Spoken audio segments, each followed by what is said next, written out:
trees is 620 ash trees. So something to keep in mind there.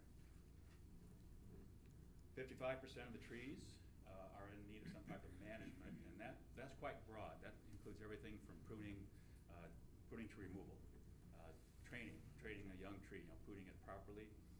That not many of our towns do that anymore, and I know a lot of the private folks don't understand how to really prune a young tree anymore, which is unfortunate. But that's also going to be explained further in in the final report. Excuse me. Real important is 77 trees are recommended for removal. These are dead and dying, in bad shape. Maybe they've lost, maybe it's a 3-liter tree, they've lost a liter, there's a lot of rot going on in the other 2 trees. So 77 trees are recommended for that. Are those all ash trees or they're the variety? All varieties. All variety, okay. Yep. Now, your question about the ash trees, of those 77, 23 of them are ash trees. I've been very conservative as far as recommending removing ash trees. If they have any kind of issues at all that's going to affect the long-term health with the emerald ash borer in mind, I'm recommending remove those now, or within a year or 2 or whatever it might be. Schedule those for removal, because it's not worth going after them. It's not cabling and it's not worth cabling and bracing them. It's just not feasible in my mind anyway. I make recommendations. You folks go from there. And after those 77 trees are removed, which we always recommend getting rid of those first, then go after the ash trees in poor health. And that's also going to be noted in the final report, so you'll know which ones, okay, those are next. You can make your long-term plan. I'm going to go back to those 66 of the 620 ash trees that were on the critical concern list. I didn't mention that before, but 66 of the 620 ash trees were critical concern. That might be just a pruning need. Maybe there's a dead branch hanging over a park swing set or something like that. So that when you're judging a hazardous tree, you don't just look at the tree, you look at what's underneath it, the targets. Is there a swing set? Is it a playground? Is it a park bench or whatever? So we look for those kind of things too. And so that helps rate the tree as far as, especially this critical concern. When you do get to pruning, I know it's a tough one to do. It's recommended to do 1/3 of the city each year. It takes some budgeting to do that. A lot of this maintenance is just cleaning out dead branches in your trees. Some of them are more critical than others. If it's off by itself, no big deal. If it's along the sidewalk, heavily trafficked, and there's some dead branches up in the tree, that I put down for immediate removal, something like, or immediate cleanup, I should say. Let's see.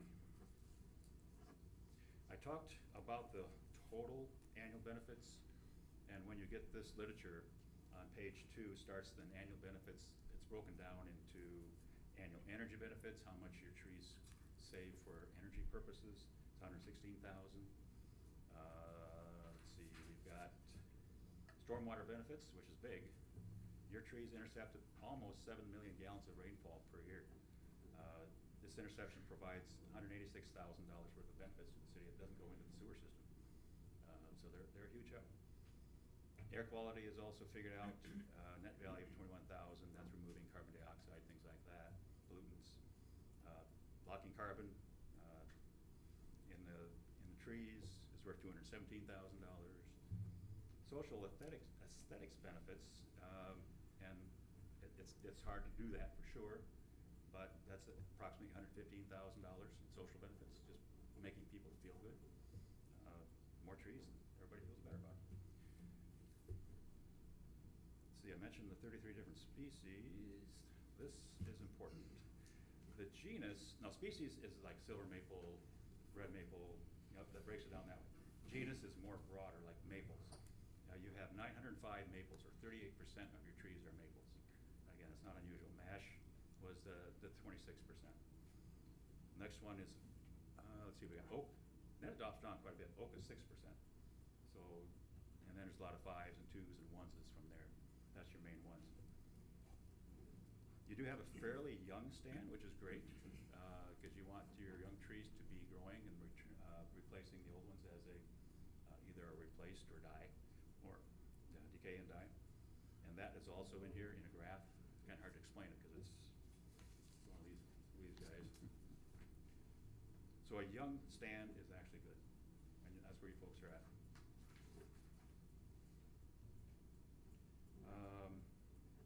Also figured out management needs. We talked about some about the pruning and things like that, the crown cleaning, that's pruning them out. Crown raising, that's walking underneath, the clearance underneath. Only 2%, that's not too bad. I have 20% or 20 trees, about 1% need the pruning and staking of the young trees. Crown reduction, that's a lot of utility line problems. 129 trees could be reduced that way.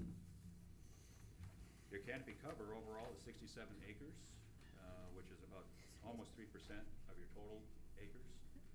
You cover almost 3,900,000. Yep, 3,981 acres. Most of the trees obviously are going to be in front of your private homes, about 65%. Your parks have 32% of your trees. That's a pretty high number for your parks, that's great. And then it goes down quite a bit to small commercial here in town, multifamily residential, it's only 1.2. And I've got, I don't have a page number. How many pages in there? 1, 2, 3, I'm on the 4th page already, folks.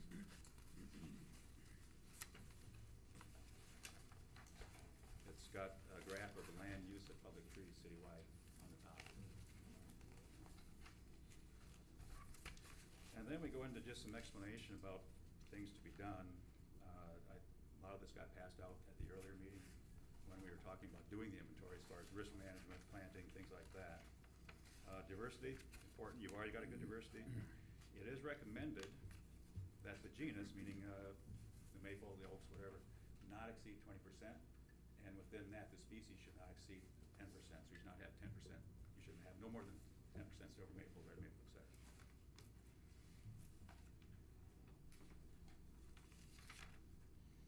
And let's see. And then the last couple pages are on the emerald orange borer plan, which we haven't got that quite figured out yet as far as removals, how to go about that, your budget and that kind of thing, how many take out per year. We'll get to that. That will be in your final report. We did include a few maps, just kind of give you an idea. The first one I have is community tree inventory, trees of critical concern. They are, what do we have, 70, I think what it was. But they're scattered all over town, and they're on streets, they're in parks. This is not actually a working map, obviously, it's not that detailed. What you'll be getting will be a much more detailed map showing streets and be able to see where that tree's at. This is just kind of give you an idea. The next one is the green and the white ash here in town, all of them, 620 of them. As you can see, they're pretty heavy. And there are some concentrations that might be of concern. You see here on the south side of town, you've got this is the campground, I remember right by the bridge.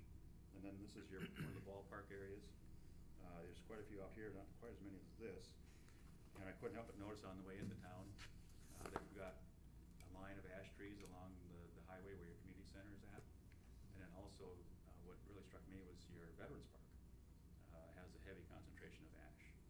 So it might be a case if you decide that you can preserve some, maybe take every other one or every third one, something like that. So at least you can help save some of them. And then the last page here is the ash trees that have the symptoms of ash borer. Now, just because they have a symptom doesn't mean they have the ash borer. Remember I mentioned those 5 different things that I was looking for. Dieback especially is quite common anymore, but there's something going on from this year besides the emerald ash borer. So I did have to record that. So a lot of these just have dieback, but there might be something else going on. You might recall that there was some Mike Littner from iDolls here was earlier this summer and looked at a couple of ash trees here in town that I thought should be looked at closer. They were negative for the ash borer, which is great. So we just have to be vigilant on these particular trees especially, because they're already showing some kind of symptom. It'd be just advisable to keep an eye on them, see if